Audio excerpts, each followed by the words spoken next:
राधे राधे, जय श्री कृष्णा। दोस्तों, आपके अपने चैनल पर आपका बहुत बहुत स्वागत है। माँ भगवती दुर्गा की कृपा सदैव आप और आपके समस्त परिवार पर बनी रहे। कार्तिक मास की शुक्ल पक्ष की नवमी तिथि बहुत महत्वपूर्ण मानी जाती है। इस दिन को अक्षय नवमी कहते हैं और इसे आंवला नवमी के कहते हैं, क्योंकि इस दिन आंवले की पूजा की जाती है। यह तिथि अत्यंत पुण्यदायी और बहुत ही शुभ मानी जाती है। शास्त्रों के अनुसार इस दिन भगवान श्री हरि विष्णु और माता लक्ष्मी जी की आराधना आंवले के वृक्ष के नीचे करने से अच्छे पुण्य की प्राप्ति होती है। अच्छे अर्थात जिसका कभी नाश नहीं होता।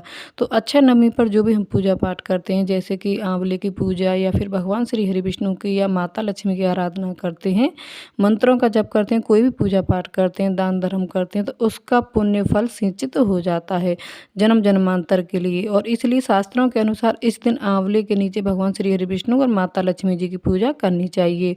वहीं भोजन पकाकर सबसे पहले भगवान विष्णु शिव जी को भोग अर्पित कीजिए और इसके बाद ब्राह्मण को भोजन करवाइए। तब उसके बाद प्रसाद स्वरूप में आप स्वयं ग्रहण कीजिए।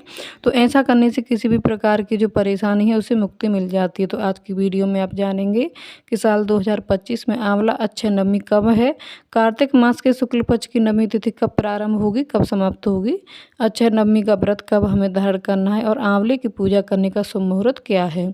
अक्षय नवमी का व्रत अगर आप धारण करते हैं तो व्रत के नियम क्या होंगे, पूजा विधि क्या होगी, व्रत धारण आपको पारण कब करना है, कैसे करना है, सारी जानकारी आज को वीडियो में शेयर करूंगी। तो बहुत महत्वपूर्ण आज की वीडियो पूरा जरूर देखिए। अगर वीडियो अच्छी लगे तो लाइक भी जरूर कीजिए, क्योंकि आपके लाइक और कमेंट से मेरे लिए बहुत महत्वपूर्ण होते हैं। यही एकमात्र जरिया जिससे मुझे पता चलता है कि आपके लिए वीडियो अच्छी लगती है और आपके लिए उपयोगी है। तो अगर वीडियो अच्छी लगे तो लाइक तो जरूर ही किया कीजिए। और अब जानते हैं कि आंवला नवमी की तिथि कब प्रारंभ होगी, कब समाप्त होगी और आंवला नवमी का व्रत हमें कब धारण करना है। देखिए, कार्तिक मास के शुक्ल पक्ष की नवमी तिथि का प्रारंभ हो रहा है 30 अक्टूबर को सुबह 10:06 पर और नवमी तिथि का समापन हो रहा है 31 अक्टूबर को प्रातः 10:30 पर। तो ऐसे में सूर्योदयकालीन तिथि के अनुसार अगर देखें तो 31 अक्टूबर को यानी कि शुक्रवार के दिन आंवला नवमी मनाई जाएगी। तो अगर आप आंवला नवमी का व्रत धारण कर रहे हैं तो 31 अक्टूबर 2025 शुक्रवार के दिन आंवला नवमी का व्रत धारण करना है। और बात करें कि व्रत के नियम क्या होंगे, तो देखिए, अगर आप आंवला नवमी का व्रत धारण करते हैं तो प्रातःकाल जल्दी उठ जाइए, उठकर नित्य कर्मों से निवृत्त हो जाइए, स्नान कर लीजिए, साफ स्वच्छ वस्त्र धारण करके भगवान सूर्यदेव को जल दे दीजिए। उसके बाद घर के मंदिर में जिस प्रकार से आप प्रतिदिन पूजन करते हैं पूजा कर लीजिए। फिर आपको आंवले की पूजा करनी है। तो घर के आसपास कहीं भी आंवले का वृक्ष है तो वहां जाकर आंवले की पूजा आप कर सकते हैं। मान लीजिए आप इतनी दूर नहीं जा पाते तो घर में आंवले का छोटा सा पौधा लगा लीजिए और उसकी पूजा विधि विधान से आप कर सकते हैं। वैसे कार्तिक मास में आप चाहें तो प्रतिदिन आंवले की पूजा कर सकते हैं घर के गमले में लगाकर। तो आपके पास गमले में आंवला है तो उसकी पूजा कर सकते हैं, नहीं तो घर के आसपास आंवले के वृक्ष हैं तो वहां जाकर पूजा कर सकते हैं। पूजा करने से पहले वृक्ष के नीचे साफ सफाई कर लीजिए अच्छी प्रकार से। उसके बाद जल का छिड़काव करके वहीं पर पूजा की सभी सामग्री रख दी जाती है, हल्दी, चावल, कुमकुम, पुष्प इत्यादि जल, जो कि आंवले को सींचने के लिए हमें चाहिए। थोड़ा सा कच्चा दूध भी चाहिए आपको, गाय का अगर मिल जाता है तो। सबसे पहले वृक्ष देवता को प्रणाम कीजिए, उसके बाद जल अर्पित कीजिए, थोड़ा सा दूध अर्पित कीजिए और इसके बाद धूप दीप अक्षत पुष्प इत्यादि सभी चीज़ें अर्पित करके विधि विधान से पूजा कर लीजिए। आंवले के वृक्ष की परिक्रमा करना अत्यंत आवश्यक है, कम से कम 7 बार परिक्रमा जरूर करनी चाहिए। अच्छा, परिक्रमा करते समय ध्यान रखना है कि कलावा जरूर लेकर जाइए, कलावे से ही 7 परिक्रमा कर लीजिए, कलावा घुमाते हुए, ठीक है। मतलब जितनी बार परिक्रमा करते हैं उतनी बार आपको कलावा लपेटना है। वैसे आप चाहें तो 108 भी परिक्रमा कर सकते हैं, लेकिन कम से कम 7 जरूर करनी है। अच्छा, जैसे कहा जाता है, शास्त्रों में वर्णित है कि लक्ष्मी नारायण की आराधना की जाती है आंवले के वृक्ष के नीचे। तो अगर आप चाहें तो लक्ष्मी और नारायण की मूर्ति ले जा सकते हैं, अपने साथ फोटो ले जा सकते हैं और आंवले के नीचे स्थापित कर लीजिए।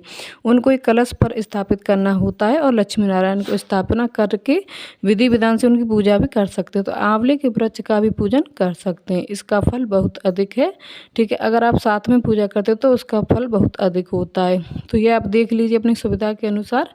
आप उसके अनुसार कर सकते हैं। आंवले के वृक्ष के नीचे भोजन बनाने का और ब्राह्मण को भोजन कराने का भी विधान है, लेकिन सबके लिए संभव नहीं है। तो ऐसे में क्या करें, देखिए घर में अगर गमले में आपके पौधा लगा है तो बहुत अच्छी बात है, क्योंकि भोजन बनाते समय आप चाहें तो वह गमला अपने घर की रसोई में रख सकते हैं और इसी प्रकार से आप ब्राह्मण भोजन करा सकती हैं। जहाँ पर ब्राह्मण भोजन कर रहे हैं वहीं पर आप चाहें तो थोड़ी देर के लिए गमला भी रख सकते हैं और आपको इसका पुण्य भी प्राप्त हो जाएगा। ठीक है, तो मतलब देखिए जैसे सुविधा मिलती है हमें उसी प्रकार से नियम पालन कर सकते हैं अगर चाहें तो। ठीक है, और अब जानते हैं कि आंवला नवमी के शुभ मुहूर्त क्या है। तो देखिए 31 अक्टूबर को सूर्योदय काल का समय है 6:32 पर और सूर्यास्त का समय है शाम 5:36 पर और ब्रह्म मुहूर्त का समय है सुबह 4:30 से 5:30 तक।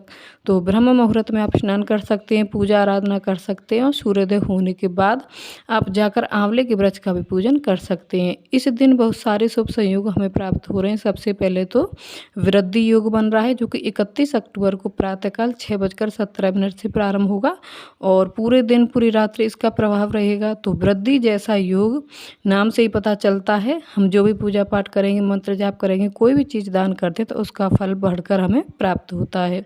तो समृद्धि और उन्नति प्रदान करने वाला योग माना जाता है वृद्धि योग, तो यह अत्यंत ही श्रेष्ठ है। इसके अलावा पूरे दिन रवि योग का भी संयोग रहेगा। रवि योग में भी कोई काम करते हैं तो उसमें सफलता भी मिलती है और माँ लक्ष्मी जी की विशेष कृपा हमें प्राप्त होती है। तो आंवला नवमी और इतना शुभ दिन, इतने सारे शुभ संयोग योग हमें प्राप्त हो रहे हैं। इसके अलावा प्रातःकाल 10:30 तक शिववास योग भी रहेगा जो कि पूजा पाठ करने के लिए, कोई भी शुभ कार्य करने के लिए बेहद शुभ योग माना जाता है। इसके अलावा 2 विशेष नक्षत्र जो कि धनिष्ठा और सद, इनका भी संयोग बन रहा है जो शांति और समृद्धि के प्रतीक माने जाते हैं। तो इन शुभ संयोगों में जो भी हम लक्ष्मी नारायण भगवान की पूजा करते हैं तो हमारे जीवन में सुख भी आता है, समृद्धि भी आती है और सौभाग्य की भी प्राप्ति होती है, मनोकामनाएं भी पूर्ण होती हैं और जन्म जन्मांतर के पाप कर्म भी समाप्त होते हैं और इसके साथ ही जन्म जन्मांतर के लिए पुण्य कर्म सिंचित हो जाते हैं, अच्छे हो जाते हैं। यह तो बहुत महत्वपूर्ण दिन है। आंवले का दान करना, आंवले के जल से स्नान करना, आंवले की पूजा करना, यह आज के दिन अत्यंत आवश्यक है। आंवला नवमी के दिन आंवले का पौधा लगाना चाहें तो मंदिर में, किसी भी पार्क में, किसी भी खाली स्थान पर अगर आप आंवले का पौधा लगाते हैं और उस पौधे की देखभाल करते हैं तो इससे आपको अच्छे पुण्य की प्राप्ति होती है। तो यह बहुत ही शुभ दिन है। अगर संभव हो तो एक पौधा जरूर लगाइए। मंदिर में भी लगा सकते हैं, चाहे तो अपने घर में भी लगा सकते हैं। चलिए अब जानते हैं कि जो भक्त आंवला नवमी का व्रत धारण करते हैं उन्हें आंवला नवमी व्रत का पारण कब करना है, व्रत कब खोलना है। देखिए दिन भर आपको व्रत करना होता है। सुबह पूजा कीजिए आंवले का और भगवान श्री हरि विष्णु लक्ष्मी जी का और फिर दिन में आप व्रत कीजिए। फलाहार द्वारा आप व्रत कर सकते हैं, कोई सा भी फल खा सकते हैं, जल पी सकते हैं, चाय पी सकते हैं, दूध भी पी सकते हैं। मतलब फलाहार और जलाहार के द्वारा यह व्रत धारण किया जाता है। और फिर शाम के समय भगवान श्री लक्ष्मी नारायण की आराधना कीजिए, भोग लगाइए। जो भी आप भोजन बनाते हैं भगवान को भोग लगाइए, उसके बाद प्रसाद स्वरूप में आप ग्रहण कर सकते हैं, पारण कर सकते हैं। ठीक है, अच्छा पारण करते समय मीठा भोजन करें या फिर नमकीन। देखिए शाम को आप भोजन कर सकते हैं तो नमकीन भोजन भी कर सकते हैं, मतलब नमक का सेवन शाम को आप कर सकते हैं।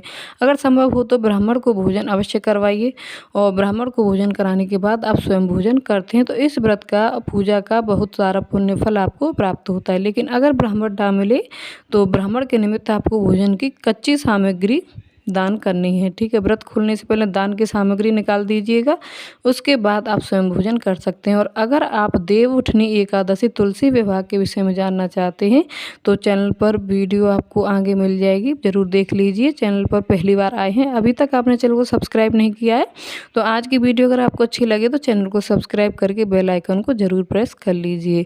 तो इससे यह होगा कि इस चैनल पर जो भी नई वीडियो अपलोड होगी उसकी नोटिफिकेशन आपको सही समय पर प्राप्त होगी। मिलती हूँ आपसे अगली वीडियो, तब तक के लिए राधे राधे, जय श्री कृष्ण।